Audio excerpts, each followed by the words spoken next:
During those years, Elvis did what he could to honor his promise in small ways. He regularly visited veteran hospitals when he was on tour, though he kept these visits private and insisted there be no photographers.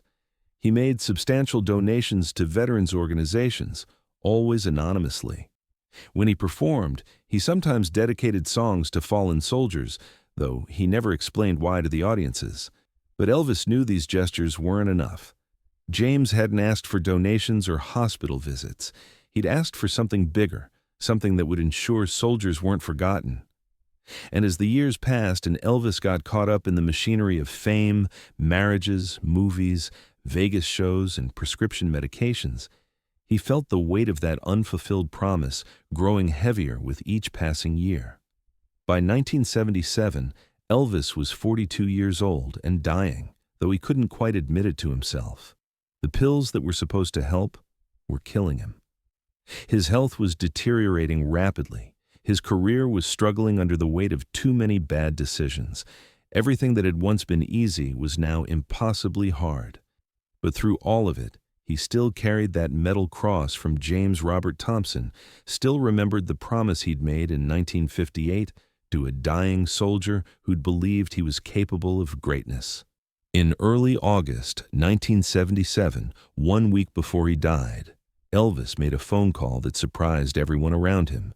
He called the Veterans Administration and asked for help locating James Robert Thompson's family. He wanted to know where James was buried and whether his family would be willing to meet with Elvis. The VA was confused. Why did Elvis Presley suddenly care about a soldier who died 19 years ago? But they made some calls and eventually connected Elvis with James's younger brother, William Thompson, who still lived in the same small Kentucky town where James had grown up. William was shocked to get the call. He vaguely remembered that his brother had met Elvis Presley during that hospital visit in 1958, but James had never made a big deal about it. Now, here was Elvis, calling out of the blue after 19 years, asking if he could visit James's grave and meet with the family to fulfill a promise made long ago. On August 9th, 1977, exactly 1 week before he died, Elvis flew to Kentucky in a private plane. He brought with him the metal cross James had given him 19 years earlier and a letter he'd written explaining the promise he'd made and how he intended to honor it. Elvis had arranged for a substantial trust fund to be established in James's name, providing college scholarships for children of disabled veterans from Kentucky. He'd also commissioned a memorial to be built in James's hometown, honoring all the local soldiers who died in Korea. Elvis met with the Thompson family at the small cemetery where James was buried. William Thompson was there with his elderly mother, Sarah, who'd cried every time she visited her son, as he'd been dying just like James had said all those years ago. Elvis approached them with genuine humility, carrying the cross and the letter he'd written. "Mrs. Thompson," Elvis said, his voice filled with emotion, "your son made me promise something 19 years ago, and I want to honor that promise before it's too late." Sarah Thompson looked at this famous man standing in her son's cemetery and saw something she hadn't expected. She saw a person carrying genuine grief and guilt, someone who understood what it meant to fail someone and desperately wanted to make it right before time ran out. "What did he ask you to promise?" Elvis told them about the conversation in the hospital, about James's request that Elvis use his fame to ensure soldiers weren't forgotten. He explained about the trust fund and the memorial. He handed Sarah the metal cross her son had carried through Korea and given to Elvis for safekeeping. "I kept it safe like he asked, and now I'm trying to keep the rest of my promise too." Sarah Thompson took the cross with shaking hands. "My James believed in you. He told me after that hospital visit that he thought you were different from other famous people, that you actually listened when he talked." "He was right to believe in me," Elvis said quietly. "I just wish I'd done this sooner. I let 19 years go by, and that's 19 years I failed him. 19 years I carried the weight of this promise without fulfilling it. But I'm here now, and I'm doing what I promised him I would do."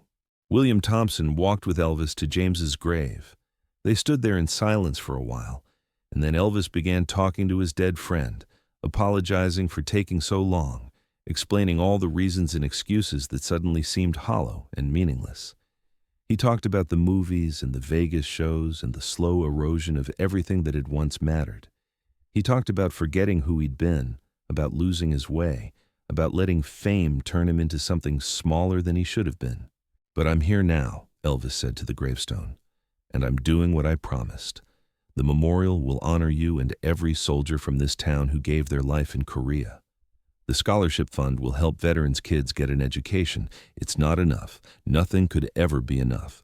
But it's what I can do, and I'm doing it."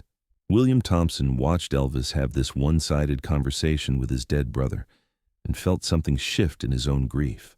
For 19 years, he'd carried anger about James's death, about the unfairness of surviving a war only to die of cancer, about a country that seemed to forget its soldiers as soon as they came home.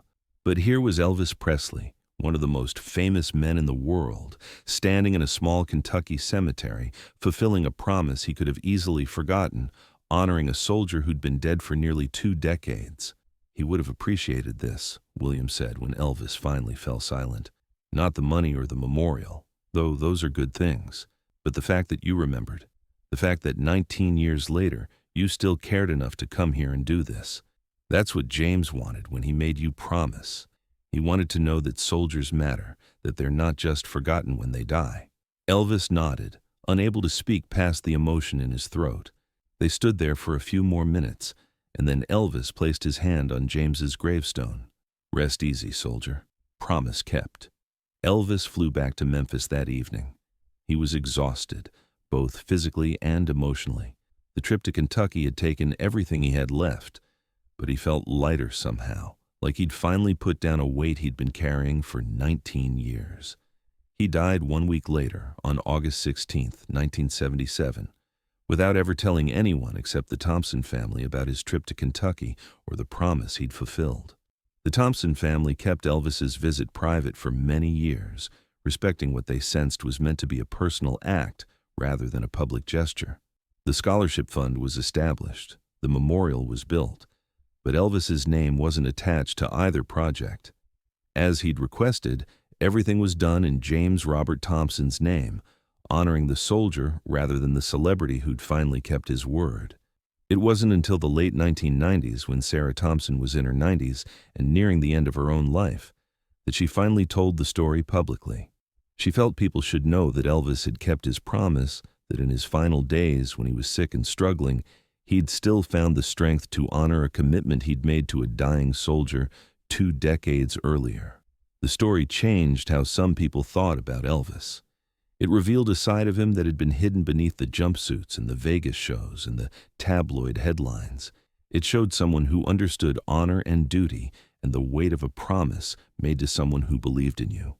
Today, the James Robert Thompson Memorial stands in that small Kentucky town, listing the names of every local soldier who died in Korea. The scholarship fund has helped hundreds of veterans' children attend college.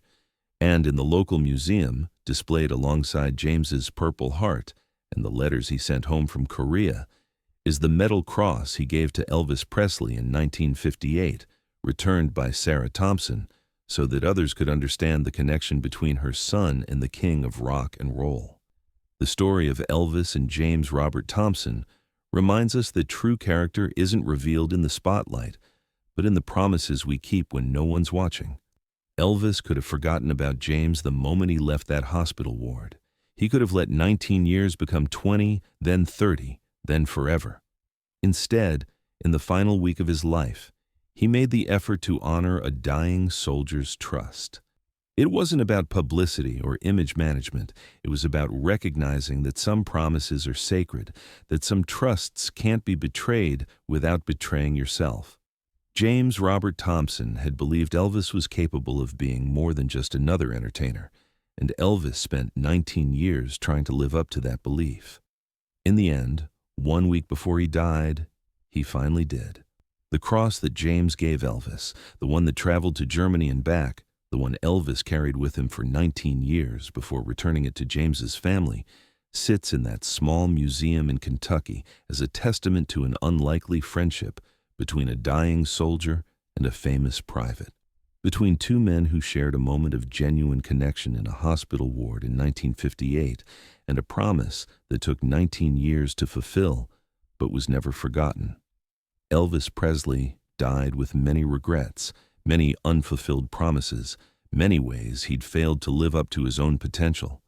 But the promise he made to James Robert Thompson wasn't one of them. In the end, when it mattered most, Elvis remembered, and he kept his word. Elvis Presley walked into Ward C of the Walter Reed Army Medical Center in Washington, D.C. on March 19, 1958, wearing his Army uniform. He'd been drafted 2 months earlier and was shipping out to Germany in a few days. The Army had arranged this hospital visit as a publicity opportunity. Elvis had agreed reluctantly, uncomfortable with using sick and dying men as props for photographs. But when he walked into that ward and saw the rows of beds filled with soldiers who'd come home broken from Korea, something shifted inside him. These weren't props. These were men who'd sacrificed everything while Elvis had been making movies and selling records. Elvis made his way down the ward, stopping at each bed to shake hands, sign autographs, and listen. Some were shy and starstruck. Others were bitter and angry at a world that had sent them to war and then forgotten them. Elvis listened to all of them with genuine attention, never rushing. Toward the end of the ward, in a bed near the window, lay a soldier named James Robert Thompson. He was 24 years old, from rural Kentucky, and he was dying. Stomach cancer, diagnosed 6 months after he'd come home from Korea with a Purple Heart. The doctors had given him weeks, maybe a month. When Elvis approached James's bed, the young soldier didn't react like the others. He didn't smile or ask for an autograph.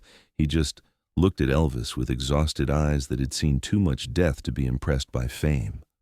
"Private Presley," James said weakly. "Guess the Army figures a famous face will make us feel better about dying in here instead of over there." Elvis heard the bitterness and pain. He pulled up a chair and sat down, ignoring the photographers. "I'm sorry. I know this must feel like a circus, but I genuinely wanted to meet you all, to thank you for your service." James laughed harshly, then coughed. "My service? You know what my service got me? A Purple Heart I can't wear because I'm too weak to sit up." Elvis didn't offer empty platitudes. He just sat there and let James talk. For the next hour, James told Elvis about Korea, about the cold, about watching friends die, about coming home and pretending you were the same person, about the stomach pains that turned out to be cancer, about treatments that made him sicker than the disease. Elvis listened to all of it. The photographers eventually moved on, but Elvis stayed in that chair, listening to a dying soldier pour out his heart. When James finally ran out of words, he looked at Elvis. "Sorry, I didn't mean to dump all that on you. Thank you for trusting me enough to tell me the truth," Elvis said. James was quiet, then said, "Can I ask you something? You're about to go into the Army. Promise me that when you come back, you won't forget about us. The guys who didn't make it home, or the guys like me who made it home but are dying anyway. Promise me you'll remember that all your fame and success doesn't mean shit compared to what soldiers sacrifice. Promise me you'll use whatever platform you have to honor us." Elvis felt the weight of what James was asking. "I promise. I won't forget.